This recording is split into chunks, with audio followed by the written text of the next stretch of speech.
जम्मू काश्मीરના રિયાસીમાં હુમલો કરનાર આતંકીઓ પર 20 લાખનું ઇનામ સ્કેચ કરાયા જાહેર 20ની અટકાયત સુરક્ષા દળોની 11 ટીમ એક્શનમાં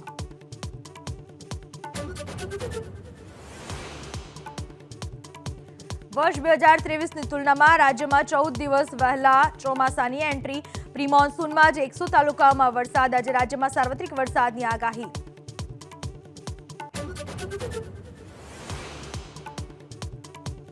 उत्तर भारतना કેટલાક રાજ્યમાં હીટવેવની ચેતવણી પ્રયાગરાજમાં ગરમીનો પારો 47 ને પાર ઉત્તર પ્રદેશમાં 3 દિવસ ભીષણ ગરમીથી નહીં મળે કોઈ રાહત